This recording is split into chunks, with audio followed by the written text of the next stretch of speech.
Hello everybody, this is August the 23rd, 2017. This is a new episode of WrestleCast, and I got some interesting topics to talk about as we are in the post-SummerSlam NXT environment. And as always, I am Chucky, and we are going to discuss some things. Well, first things first that I want to discuss is I looked up online because I was wondering, GFW, Impact Wrestling, TNA, whatever you wish to call it. I watched the show last week and I wanted my 2 hours back. It was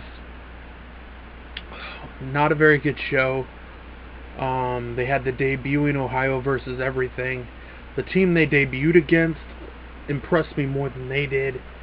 Seidel and Lashley was not very good. The Knockouts match was boring. The ladder match was meh. So I wanted to think, because I know they've been on a slump. And I actually started watching TNA Wrestling on their very first show in 2002. And I've tried to keep involved over the years, though recently they have faltered and not been as good as they used to be. So, this year alone, these are the talents they've lost.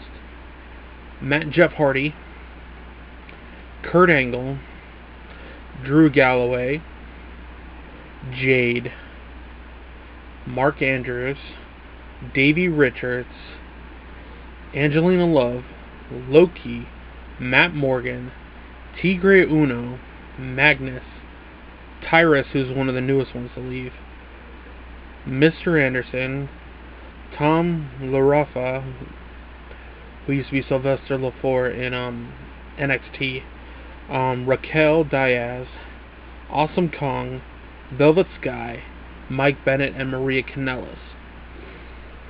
And one thing that irritates me with the company is NXT is every week on, but they do tape, but they only tape for 2 weeks. Ring of Honor tapes, but it's like a month that they tape for.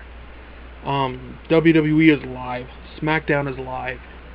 What Culture Pro Wrestling is live. New Japan Pro Wrestling. Their shows are delayed, but not that much of a delay. So what you have is recently they have taped from their shows in August to November. You talk about talent not being able to work. They're contractually obligated to wrestle for GFW, Global Force Wrestling, but they can't wrestle anywhere else that has a television program. So you're telling me in case something happens within the next 4 months, they can't do anything. Now, right off the bat, what I do want to talk about is the impact people have made since leaving. Now remember, before this, there was Bobby Roode left in 2016.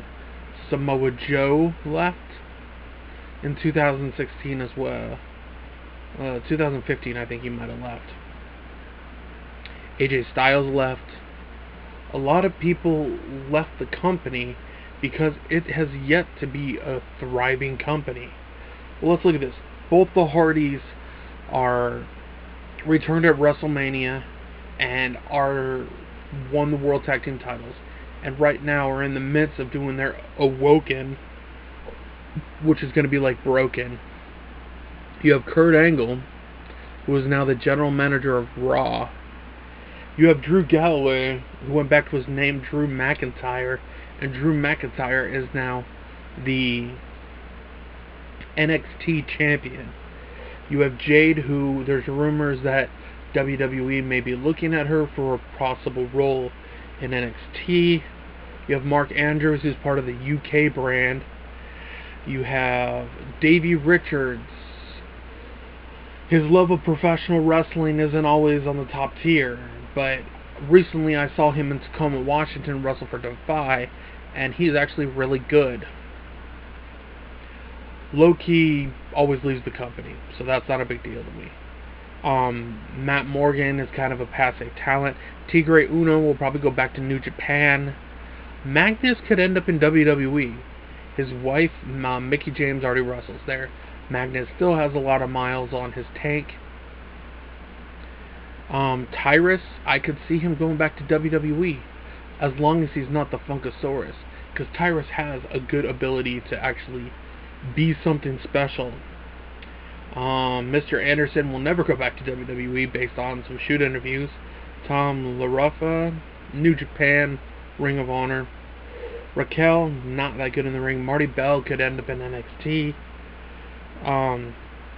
Awesome Kong might be on her way out of the business, is what a lot of rumors have been assuming. Velvet Sky, probably Ring of Honor because she's engaged to Bully Ray. Mike Bennett is on SmackDown, but they aren't doing anything with him because Mike Bennett decided not to get in shape before he showed up there. So Global Force Wrestling is really just kind of in the shitter right now. But let's switch topics. Let's talk about Baron Corbin heat. Now, Baron Corbin had made some Twitter comments recently and just is kind of outspoken and does things his own way. So he has one of the worst. Baron Corbin's record this year on pay-per-views has been abysmal. He hasn't won a lot of matches this year. He wins Money in the Bank. Has one of the worst matches of the year against Shinsuke Nakamura. And then with a DQ finish. And then he starts a program with Cena. And then he tries to cash in Money in the Bank. His match lasts 10 seconds. And he is rolled up by Jinder Mahal. And then he's beaten clean by John Cena at SummerSlam. Now what this means is Baron Corbin looks like... Now on SmackDown he did have a role. Maybe they'll put him in the US title role. But sometimes people will say shit and it puts him in the doghouse. So I think Baron Corbin... I'm not the biggest Corbin fan. I can see the potential there. But I do know that if he works hard, he can get himself out of the doghouse. A lot of people have been in the doghouse before. Triple H, CM Punk, Stone Cold Steve Austin, Randy Orton, The Rock. Roman Reigns was in the doghouse for a little while. Now look at him. You really have to look at perplexing, like, can Corbin evolve? Because right now it's the same gimmick he's been doing for a couple years. He got to inject something in it to make it a little bit more relevant. He needs a little bit more promo time. And I think a feud will, for the United States Championship, nothing can be better than him feuding with AJ Styles, because AJ brings out the best in all the people he works with. So, let's talk about TakeOver. Now, NXT TakeOver, before I talk about the results, I gotta talk about how dumb it is. WWE always puts TakeOver right next to their events. Whether it's the Royal Rumble, WrestleMania. In May they did it with SmackDown pay-per-view. I think it was it Backlash? I think it was Backlash. And now it's SummerSlam. NXT does not really have bad TakeOver shows. They have matches where some of them are better than others, but as a product, it is a million times better than what you see on WWE. Case in point, we had an amazing opening match. Andrea El Siamas versus Gargano. Now, Siamas, for the longest time, has been used as an enhancement talent when new people come in. Bobby Roode has beaten him. I believe Nakamura has beaten him before. No Way Jose has beaten him before. Aleister Black debuted against him. It's just, him and Gargano had a really fun match. Really fun. And putting in Siamas' a manager throwing in a DIY shirt really prolongs the feud when Ciampa's able to come back from his injury that he sustained at the last TakeOver show. And then you go from there to a match that I wasn't the biggest fan of, Sanity and the Authors of Pain. I got a little upset when Killian wasn't in the match. Killian Dane out of the... You have everybody Insanity. All the male members anyways, because Nikki Cross is freaking awesome. Eric Young is very passe. Alexander Wolf is very passe. Salter Fulton, that wasn't there before, kind of lost his spot. Killian Dane has something special to him. I've seen him when he used to wrestle as Big Damo. He's very great in that ring, and the match was alright, but it wasn't like the other ones in there. Sanity ended up getting the win. There was a nice table spot on the floor where Alexander Wolf was in the ring, and the Nikki Cross jumped at one of the members of the Office of Pain, and Killian Dane bull rushed and knocked them both to the table. And then you had a match. You had Red Dragon come out and beat the piss out of both tag teams. I love Red Dragon. I've seen them live. I saw them with Ring of Honor, and I saw them recently in Tacoma, and I think that they're really good in the ring. Bobby Fish and Kyle O'Reilly are both very good seasoned vets. Now, the next match was my favorite match of the night, and that was Aleister Black versus Hideo Itami. Now, originally I was upset because I thought it would have been cool to have a blow-off between Hideo and Cassius on the show, but instead, Aleister Black, who used to be called Tommy End, who is a really great in-the-ring talent, very good. He's actually good at promos. I just haven't let him do promos yet. It was smash mouth. I was watching it with my fiance, who had never seen Aleister wrestle before, and she was cringing at the blows they were giving to each other. They were just knocking the shit out of each other. Aleister gets the win, continues his streak, but one thing I gotta talk about is his entrance. They had his band, the people that play his theme song. He's there, and he kind of walks through them, and they play his entrance to the ring, which was really good. We also had Ember Moon versus Asuka. Very good match. Asuka wins, continues her streak, but the bad thing is, we'll talk about that later, she ended up getting injured in the match. So the match was actually, I'm not a big fan of women's wrestling, but this was a very good match. I like the psychology in here, trying to work on a limb, very good. Now the main event is what you call a move match. A move match is a match that doesn't have a lot of psychology, but you're hitting your big impact moves. Big impact moves. Seeing who the first person is that's gonna falter and not do well in the ring.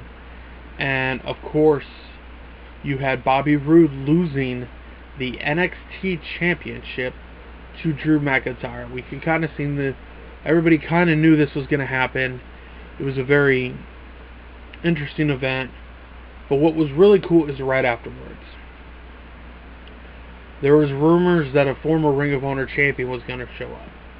So what happened was, Red Dragon comes out, distracts McIntyre, and McIntyre gets jumped by Adam Cole. Now the thing is, was Adam Cole going to be called Adam Cole? They called Bobby Fish and Kyle O'Reilly Red Dragon.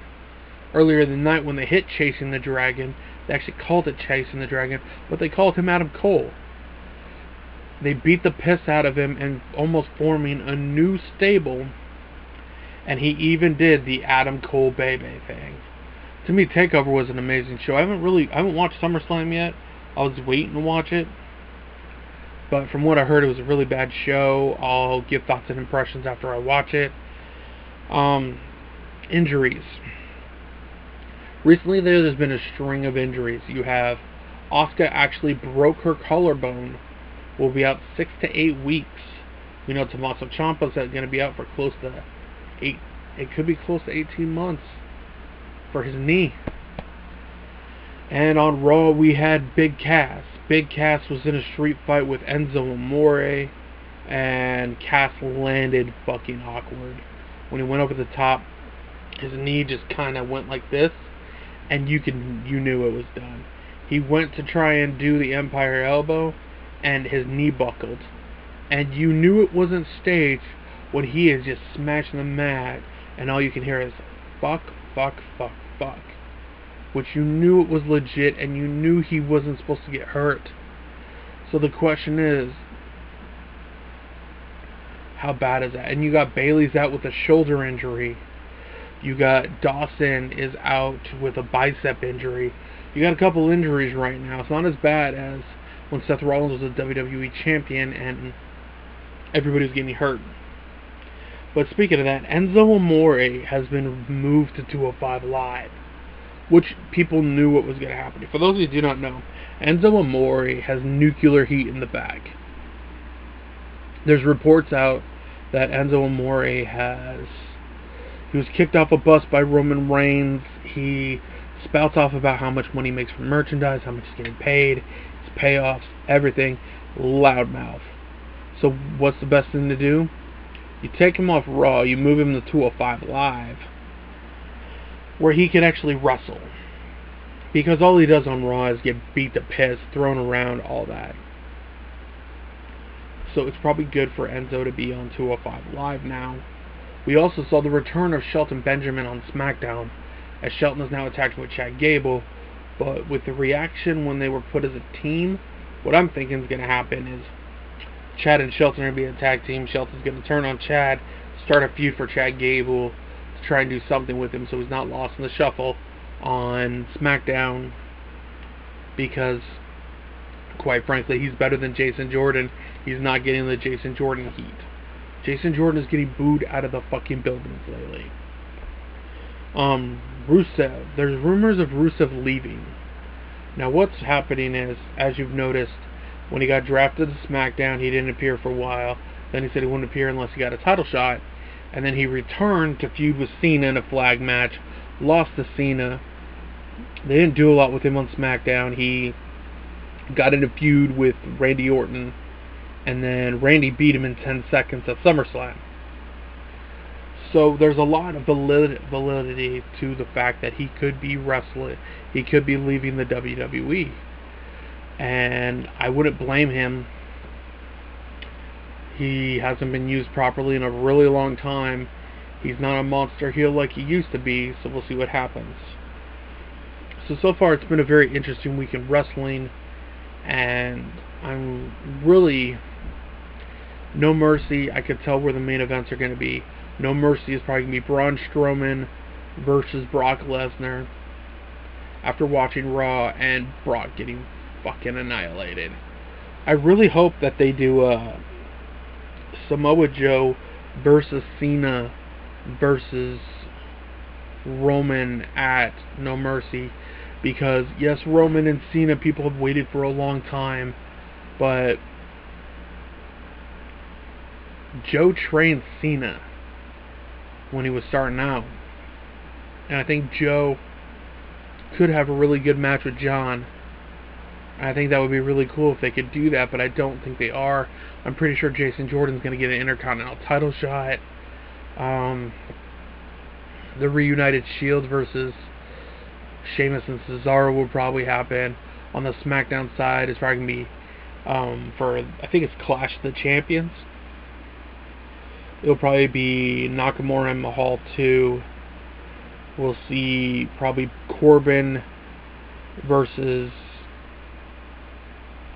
AJ Styles for the United States title. I'm pretty sure Bobby Roode will have a match on that card. It's hard to tell. I think the Authors of Pain are going to be revealed as the ones that have been destroying Breezango. So this is just what's been going on right now. So this has been WrestleCast, and I will see all you guys later.